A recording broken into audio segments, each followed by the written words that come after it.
Hello students, welcome to physics classes. आज class 12 संधारित्र chapter के आंकिक प्रश्न का आज सेकेंड पार्ट आज हम लोग ये पढ़ेंगे। तो इसमें आप आज जो है ऐसे ऐसे न्यूमेरिकल देखें जिसको कि लगाने में प्रॉब्लम होती है। जैसे क्वेश्चन है, एक समांतर प्लेट संधारित्र की प्रत्येक प्लेट का क्षेत्रफल a तथा उनके बीच की दूरी d है। प्लेटों के बीच आधे आधे भाग में दो भिन्न भिन्न विद्युत रोधी पदार्थ जिनके परावैद्युतांक क्रमशः K1 K2 हैं, दो विन्यासों में बारी बारी से भरे जाते हैं। प्रत्येक विन्यास में संधारित्र की धारिता ज्ञात कीजिए। अब यहाँ इस फिगर में आप देख रहे होंगे कि पहले आधे पार्ट में यह K1 परावैद्युतांक का है और सेकेंड पार्ट में K2 का है। ये नंबर 1 है, यानी ये जो है इसका जो है ये पहला पार्ट है। इसी तरह से ये इसका जो है दूसरा पार्ट है। इस दूसरे पार्ट में जो है पूरे हाफ पोर्शन में ये देख रहे हैं K1 भरा हुआ है और ये जो है K2 भरा हुआ है। तो अब इसे हम किस तरह से सॉल्व करेंगे, ये देखिए। सबसे पहले तो इस फिगर को आप दो पार्ट में बांट दीजिए। कैसे बांटेंगे? अब इसमें आप ये देख रहे हैं कि यहां से ये पोर्शन जो है ए प्लेट का क्षेत्रफल ए है, नीचे प्लेट भी क्षेत्रफल ए है। इसके बाद आधे भाग में दोनों के बीच की जो दूरी है वह दूरी जो है डी है। अब इसे जब हम दो पार्ट में कर लेते हैं तो एक पार्ट ये हो गया K1, यानी एक संधारित्र ये हो गया। इसी तरह से यह दूसरा संधारित्र हो गया और इन दोनों संधारित्रों के प्लेट एक जगह जुड़े हुए हैं, ये जैसा कि आप इस फिगर से आप ये देख रहे हैं। इसी तरह से ऊपर वाले फिगर में भी ये आप ऐसे देख रहे हैं कि ये जुड़ा हुआ है। अब इसे हम संधारित्र की तरह से अगर यूज कर लेते हैं तो ये देखिए, ये हो गया संधारित्र पहला, ये संधारित्र 1 हो गया और ये संधारित्र 2 हो गया। अब इस संधारित्र में जो एरिया है वह एरिया कितनी हो गई? जब इसमें दो पार्ट आधे आधे कर दिए गए तो जो इसका क्षेत्रफल होगा, यहां पर ये जो प्लेट है इस प्लेट का जो क्षेत्रफल होगा यह क्षेत्रफल a/2 होगा। इसी तरह से इसका भी क्षेत्रफल a/2 होगा। लेकिन दोनों के बीच की जो दूरी है यह दूरी d ही बनी रहेगी। तो वही यहां पर देखिए लिखा गया है कि प्लेट का क्षेत्रफल दो भागों में बंट गया। जब दो भागों में बंट गया तो हुआ क्या कि प्रत्येक संधारित्र का जो क्षेत्रफल है वह क्षेत्रफल a/2 हो जाएगा, लेकिन उनके बीच की दूरी d होगी। तो अब यह जो C1 है, C1 संधारित्र कितना होगा? तो आप फार्मूला पढ़े हैं कि C बराबर होता है K ε0 a/d होता है। तो अब ये C1 बराबर हो गया K1 ε0 a और a की जगह पर a/2 अपान d। तो ये 2 नीचे चला आएगा तो K1 ε0 a अपान 2d, ये C1 की वैल्यू हो गई। ठीक इसी तरह से C2 बराबर K2 ε0 a upon 2 upon d है, तो ये 2 नीचे चला आएगा तो K2 ε0 a अपान 2d। अब इसमें आप इस फिगर में देख रहे होंगे कि इन दोनों संधारित्र C1 और C2 की एक प्लेट एक जगह जुड़ी है और दूसरी प्लेट दूसरे जगह जुड़ी है। इसका मतलब क्या हुआ? इसका मतलब ये हुआ कि C1 और C2 समांतर क्रम में जुड़े हैं और जब समांतर क्रम में जुड़े हैं तो C बराबर C1 प्लस C2। तो C1 की वैल्यू है K1 ε0 a अपान 2d और C2 की वैल्यू है K2 ε0 a अपान 2d। अब यहां से हम ε0 a अपान 2d अगर कॉमन ले लें तो ये मिल गया K1 plus K2 into ε0 a upon 2d। या इसे हम जो है इस तरह से भी लिख सकते हैं कि K1 ये जो देख रहे हैं कि C बराबर K1 प्लस K2 अपान 2 को एक साथ और ε0 a अपान d को एक साथ। तो इसका मतलब हो गया कि इस तरह से ये जो वैल्यू मिली हमें, यह इसका टोटल कैपेसिटेंस मिल गया। अब जो है सेकेंड पार्ट, जो इसका बी पार्ट था, इस बी पार्ट में आप देख रहे हैं कि ऊपर से आधा आधा बांटा गया है।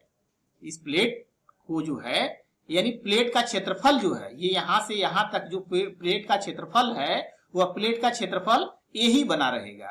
इसमें d/2 दूरी में जो है k1 परावैद्युतांक है और d/2 दूरी में k2 परावैद्युतांक है। इसका मतलब कि जब हम इसे ऐसे बांटेंगे तो एक संधारित्र यह C1 हो गया और ये दूसरा संधारित्र C2 हो गया। अब इसे आप देख रहे होंगे कि यह कैसे जुड़ा हुआ है, यह सीरीज में जुड़ा हुआ है। तो जब सीरीज में जुड़ा हुआ है तो सबसे पहले तो हम ये देखेंगे कि C1 की वैल्यू कितनी होगी। तो ये थोड़ा सा लैंग्वेज लिख दिया गया कि प्लेट का क्षेत्रफल A अपरिवर्तित रहेगा, किंतु उनके बीच की जो दूरी है वह आधी अर्थात d/2 हो जाएगी। तो C1 बराबर कितना होगा? C1 का मान कितना हो जाएगा? K1 epsilon naught A upon D के जगह पर d/2 रखेंगे तो ये 2 ऊपर चला जाएगा, तो 2K1 epsilon naught A upon D, ये C1 की वैल्यू हो गई। ठीक इसी तरह से C2 बराबर K2 epsilon naught A upon D/2, तो इसका भी 2 ऊपर चला जाएगा, तो 2K2 epsilon naught A upon D। अब C1 और C2 की वैल्यू आपको मिल गई।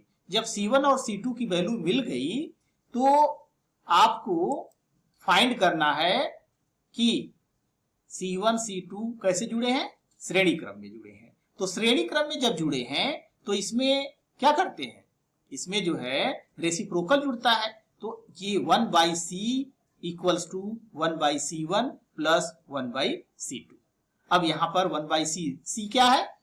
A और B के बीच अर्थात दोनों प्लेटों के बीच के इक्विवेलेंट कैपेसिटेंस है। तो अब ये जो है C1 की वैल्यू है 2K1 epsilon naught A upon D और C2 की वैल्यू है 2K2 epsilon naught A upon D। अब अगर इसे मैथमेटिकली सिंप्लीफाई करें तो D ऊपर चला जाएगा, तो जब D ऊपर चला जाएगा तो D upon 2K1 epsilon naught A plus D upon 2K2 epsilon naught A ये मिलेगा। अब equals to D upon 2 epsilon naught A को कॉमन ले लीजिए, तो यहां से मिल जाएगा 1/K1 और यहां से मिल जाएगा 1/K2, तो इस तरह से 1/K1 प्लस 1/K2। अब इसको अगर सिंप्लीफाई करें तो K1 प्लस K2 अपान K1 K2 और D upon 2 epsilon naught A है। लेकिन हमें वैल्यू क्या चाहिए? C का चाहिए, और ये जो मिला वैल्यू हमें यह किसका मिला? 1/C का मिला। तो C बराबर क्या हो जाएगा? इसका रेसिप्रोकल हो जाएगा, तो K1 K2 upon K1 plus K2 into 2 epsilon naught A। तो अब यहां पर आप देख रहे होंगे कि यह जो वैल्यू मिली यह इक्विवेलेंट कैपेसिटेंस की वैल्यू मिली। अगला क्वेश्चन नंबर 2 है, C धारिता के समांतर प्लेट संधारित्र की प्लेटों के बीच का स्थान 3 समरूप परावैद्युत स्लैब से भर दिया जाता है।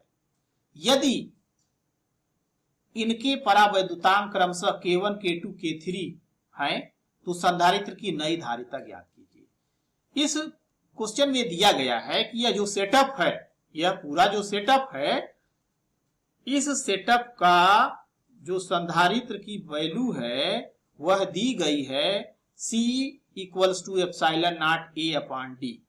लेकिन इसके बाद में ये अलग अलग, ये K1 और ये K2 और ये K3 भर दिया गया है। अब भरने के बाद जो है इसकी वैल्यू क्या होगी ये हमसे पूछा जा रहा है। तो जैसे ऊपर के क्वेश्चनों को हम लोग सॉल्व किए हैं उसी तरह से इस क्वेश्चन को भी सॉल्व करते हैं। तो चलिए सबसे पहले तो इसको ब्रेक करते हैं। तो जब ब्रेक करेंगे तो आप देखिए ये यहां पर K1 K2 K3 3 भाग में बांटे, तो 3 भाग में जब बटेगा तो पहला हम मान लेते हैं, पहला कैपेसिटर हो गया C1, दूसरा हो गया C2 और तीसरा हो गया C3। C1 C2 C3 के एक प्लेट एक जगह जुड़े हैं यहां पर, और दूसरी प्लेट जो है एक जगह जुड़ी है यहां पर। इसका मतलब हो गया कि यह कैसे जुड़े हैं? समानांतर क्रम में जुड़े हैं। तो प्लेट का जो क्षेत्रफल है वह 3 बराबर भागों में बट गया। तो जब बट गया तो प्लेट का क्षेत्रफल A है, तो अब जो है प्रत्येक संधारित्र का जो क्षेत्रफल होगा वह A/3 होगा, किंतु उनके बीच की दूरी यानी बीच की दूरी से तात्पर्य क्या है कि यहां से लेकर के और यहां तक की जो दूरी है, यह दूरी कितनी बनी रहेगी, d ही बनी रहेगी। तो अब C1, C2, C3 की जो वैल्यू होगी वो कितनी होगी, तो C1 बराबर कितना होगा, K1 एप्सिलॉन नॉट a की जगह पर क्या रखे, a/3 इन अपान d, तो ये 3 नीचे आ जाएगा, तो K1 epsilon naught a upon 3d। इसी तरह से C2 बराबर K2 एप्सिलॉन नॉट a की जगह पे a/3 अपान d, तो ये K2 epsilon naught a upon 3d। और इसी तरह से C3 बराबर मिल जाएगा K3 epsilon naught a upon 3d। अब ये C1, C2 और ये C3 कैसे जुड़े हैं, समानांतर क्रम में जुड़े हैं। जब समानांतर क्रम में जुड़े हैं तो C1, C2, C3 समानांतर क्रम में जुड़ते हैं तो उसको जो इसका इक्विवेलेंट आता है वह क्या आता है, उसका इक्विवेलेंट आता है C, एक्चुअल में C दे दिया गया था तो यहां पर हम C डैश मान लेंगे, तो C डैश बराबर C1 plus C2 plus C3। C1 की वैल्यू क्या है, K1 epsilon naught a upon 3d, K2 epsilon naught a upon 3d दूसरे का, और C3 का K3 epsilon naught a upon 3d। अब इसमें से आप देख रहे होंगे कि epsilon naught a upon 3d तीनों में कॉमन है, इसको कॉमन ले लेंगे तो बच जाएगा K1 plus K2 plus K3 into epsilon naught a upon 3d। अब यहां से epsilon naught a upon d को ये अलग करके रखेंगे। क्यों अलग करके रखेंगे, क्योंकि उसकी वैल्यू पहले दी गई थी कि वह c है। अब नई वैल्यू कितनी होगी, तो इसके साथ आप देख रहे हैं कि यहां पर ये वैल्यू क्या मिला, यहां पर मिला K1 plus K2 plus K3। तो यह समीकरण नंबर 2, और ऊपर जो आपने पढ़ा था समीकरण नंबर 1, तो समीकरण नंबर 1 याद है आपको, देखिए समीकरण नंबर 1 था C बराबर epsilon naught a upon d। तो समीकरण नंबर 1 से C की जो वैल्यू है यानी epsilon naught a upon d की वैल्यू जो है यह यहां पर पुट कर देंगे। जब यहां पर पुट कर देंगे तो इसकी जगह पर ये आपको मिल जाएगा, क्या मिलेगा, ये देखिए C मिल गया। तो अब ये मिल गया C डैश बराबर K1 plus K2 plus K3 अपान 3 इंटू C, अर्थात अब जो नया कैपेसिटेंस मिला वह K1 plus K2 plus K3 upon 3 times of the previous capacitance, यानी पहले की जो उसकी वैल्यू थी उसका K1 plus K2 plus K3 अपान 3 टाइम्स मिलेगा। नेक्स्ट क्वेश्चन,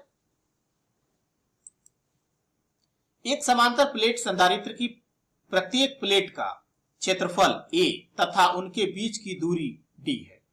चित्र के अनुसार प्लेटों के बीच K1 तथा K2 परावैद्युतांक के गुटके रखे हैं, संधारित्र की धारिता ज्ञात कीजिए। यह बोर्ड 2019 में जो है ये पूछा गया था क्वेश्चन, और ये लॉन्ग आंसर क्वेश्चन में पूछा गया था। तो इसमें दिया गया है कि यह प्लेट की जो क्षेत्रफल है a है, और इसके a/3 एरिया में K1 परावैद्युतांक भरा गया है और 2a/3 एरिया में K2 परावैद्युतांक भरा गया है। तो इस तरह से यह 1/3 और 2/3 भाग में बटा हुआ है। तो ये देखिए, अब इसे अगर हम फिर ब्रेक करें तो K1 और K2, K1 1/3 भाग और K2 2/3 भाग में बटेगा, तो ये पोर्शन हो जाएगा C1 और ये हो जाएगा C2। ओके, तो प्लेट का जो क्षेत्रफल है दो भागों में तो बटा, लेकिन बराबर नहीं बटा, अतः दोनों संधारित्र के जो क्षेत्रफल हैं a/3 और 2a/3 होगा, किंतु उनके बीच की जो दूरी है वह क्या रहेगी, समान होगी। अतः C1 का मान हो जाएगा K1 epsilon not a/3 upon d, अर्थात K1 epsilon naught a upon 3d, और C2 की value 2K2 epsilon naught a upon 3d। और ये दोनों कैसे जुड़े हुए हैं, ये समांतर क्रम में जुड़े हुए हैं। जब समांतर क्रम में जुड़े हुए हैं तो C बराबर C1 प्लस C2। तो C1 का मान है K1 epsilon naught a upon 3d और C2 का मान 2K2 epsilon naught a upon 3d। तो यहां से epsilon naught a upon 3d को कॉमन ले लेंगे तो K1 plus 2K2 into epsilon naught a upon 3d। तो इस तरह से जो है आप देख रहे होंगे कि ये C बराबर, ये जो देख रहे हैं यहां से कि ये C बराबर ये इसकी इक्विवेलेंट वैल्यू आपको प्राप्त हो गई। नेक्स्ट क्वेश्चन है क्वेश्चन नंबर 4। संलग्न चित्र में एक घन, संलग्न चित्र में एक घन यानी क्यूब की प्रत्येक भुजा में C धारिता का संधारित्र लगा है। घन के विकर्ण P और R के बीच तुल्य धारिता ज्ञात कीजिए। ये फिगर देख रहे हैं, इस फिगर में आप ये देख रहे हैं कि यह एक घन है और इस घन की, तो घन में कुल कितनी जो है भुजाएं होंगी, कितनी भुजाएं होंगी, गिने कभी नहीं गिने? ये 4 ऊपर हो गए, 4 ये नीचे हो गए, 4 4 8, 8 और 2 10 और 2 12। इसका मतलब हो गया कि ये 12 कैपेसिटर जो है इसमें जुड़े हुए हैं और हमें फाइंड करना है। ये देख रहे हो कि P, ये जो वैल्यू है ये हमारा डायगोनल का एक पॉइंट है P और दूसरा जो है ये है R। इस P और R के बीच में हमको फाइंड करना है कि इक्विवेलेंट कैपेसिटेंस कितना होगा। तो सबसे पहले काम तो आपको क्या करना होगा कि इसे तोड़ना होगा। तोड़ने से मतलब क्या है? तोड़ने से मतलब ये है कि इसको सिंप्लीफाई करके हमको जो है छोटे छोटे पार्ट में ले आना है। तो चलिए यहां से शुरू करते हैं। पहले हम पॉइंट P को उठाते हैं। तो पॉइंट P से अगर आप देखें तो पॉइंट P से ये देखिए, ये एक, ये C, ये दूसरा C और ये तीसरा C जुड़ा है। अब देखिए ये C हो गया एक आपका, ये दूसरा C हो गया और ये तीसरा C हो गया। ठीक है, यहां तक कोई प्रॉब्लम नहीं है। अब R पे आ जाइए। R पर आप देख रहे होंगे कि ठीक उसी तरह से जो है ये जुड़ा हुआ है 1 2 और ये 3। तो R पर जो है फिर ये सब वैल्यू सबकी C है, इसलिए हमें बार बार लिखा नहीं जा रहा C, ये जुड़ा हुआ है। अब देखिए ये P से ये जो कैपेसिटर है यह M पर जुड़ा है। तो देखिए P से यहां पर ये दूसरा वाला ये M पर जुड़ा है। फिर P से ये देखिए T पर जुड़ा है, तो ये देखिए ये T पर जुड़ा है। इसी तरह से P वाला जो है फिर ये O पर जुड़ा है, ये O पर जुड़ा है। ठीक है, अब राइट साइड से आइए। राइट साइड से आपसे देखेंगे तो ये R से, ये जो R है R वाला N पे जुड़ा है, ये देखिए N पे जुड़ा है यहाँ पर। फिर R वाला S पर भी जुड़ा है, S पर जुड़ा हुआ है। और R से यह Q पर जुड़ा है, ये Q पर जुड़ा है। इसके बीच में ये जो आप देख रहे होंगे 1 2 3 और 3 ये 6 कैपेसिटर जो है यह इन्हीं तीनों पॉइंट MTO और QNS से जुड़े हुए हैं। तो इसका मतलब है कि इसे हम जो है 3 भाग में बांट सकते हैं। इस 3 भाग में बांटेंगे तो एक भाग हमारा ये हो जाएगा, दूसरा भाग जो है ये हो जाएगा और ये तीसरा भाग ये हो जाएगा।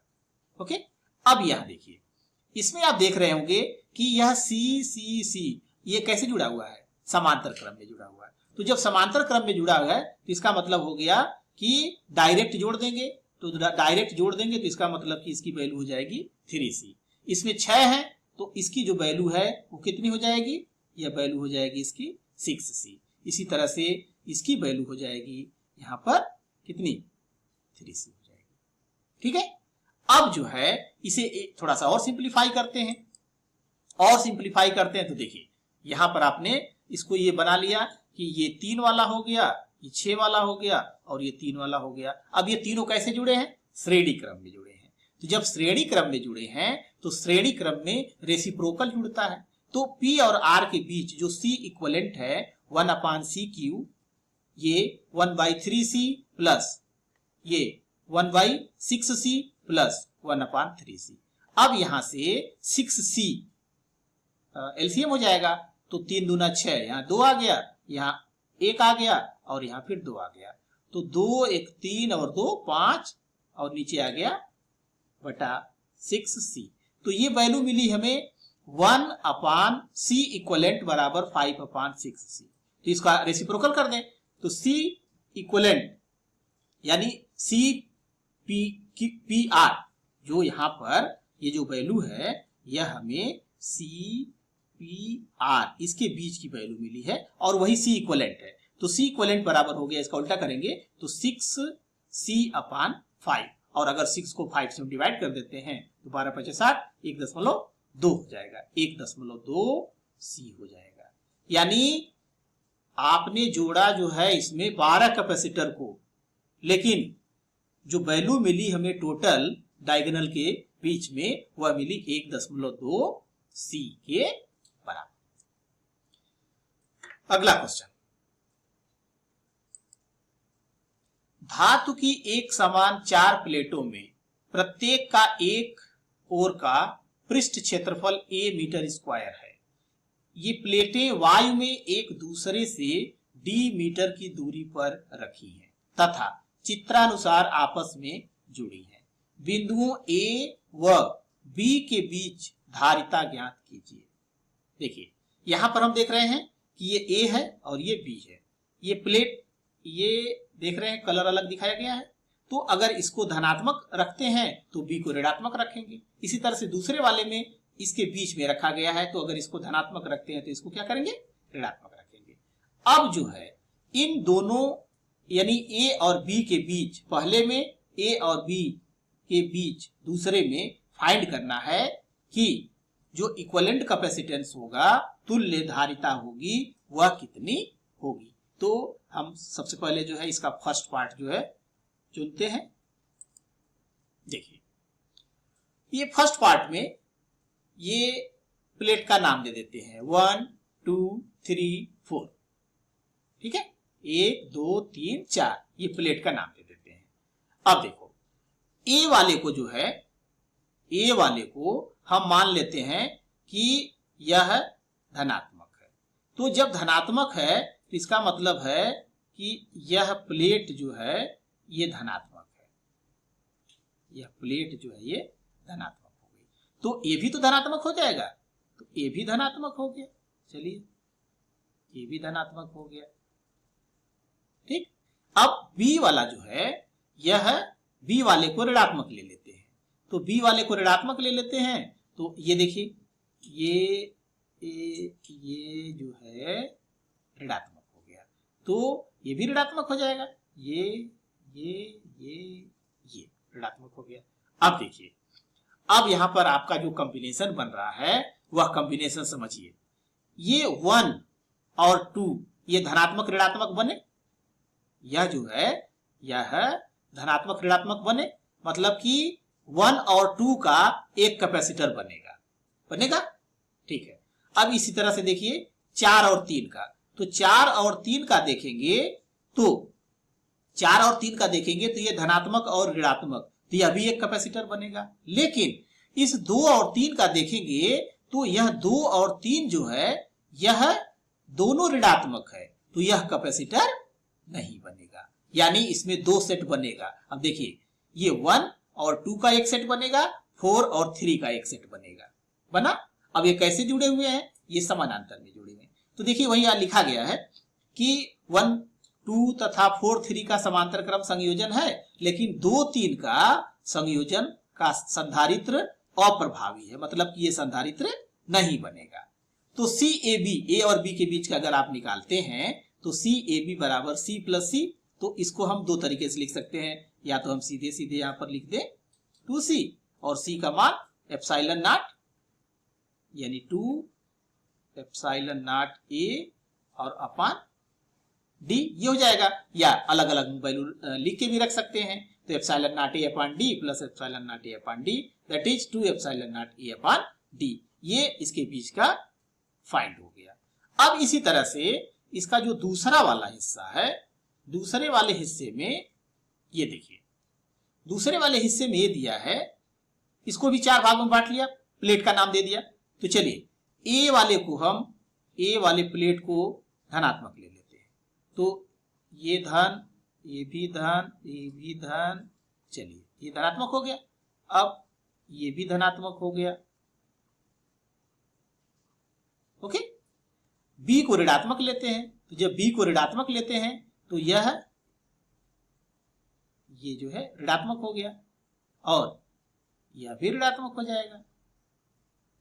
ठीक है, बनाते समय इस बात का आपको ध्यान जरूर रखना होगा कि ये संधारित्र में जो है जितना इस पर धन आवेश होगा उतना ही इस पर ऋण होगा, तो इसकी मात्रा आप हमेशा बराबर बनाए रखेंगे। अब देखिए जो यहां पर सेट बनेगा वह क्या क्या बनेगा, 1 2, 1 धनात्मक है और 2 ऋणात्मक है, तो इसका मतलब है कि एक सेट बनेगा 1 2 का, ये 1 2 का एक सेट बना। फिर इसके बाद देखिए ये तीसरी प्लेट धनात्मक है और दूसरी प्लेट ऋणात्मक है, इसका मतलब ये 2 3 का भी बनेगा दूसरा सेट, ये भी बन गया। ये तीसरा धनात्मक है और चौथा ऋणात्मक है, तो इसका भी एक सेट बनेगा, ये भी बन गया। देखिए तो आपने क्या देखा कि 1 2 3 2 3 4 इनका बन गया 3 सेट। अब यह इसमें आप देख रहे हैं कि ये सेट आपका इस तरह से बन गया ना, 1 2 का एक बन गया, एक 3 2 का बन गया और एक 3 4 का बन गया। और ये तीनों कैसे बने, जुड़े हुए हैं, समांतर क्रम में जुड़े हैं। जब समांतर क्रम में जुड़े हैं तो समांतर क्रम में तो सीधे सीधे जोड़ देते हैं। तो एक की वैल्यू जो है, अगर मान लीजिए कि इसकी वैल्यू सी है, ये दिया गया है, ये वैल्यू सी है अगर, तो सी ए बी की जो वैल्यू है यह सी प्लस सी यानी 3c और c बराबर epsilon not a upon D है, तो ये टोटल हो गया सी ए बी बराबर 3 epsilon not a upon D.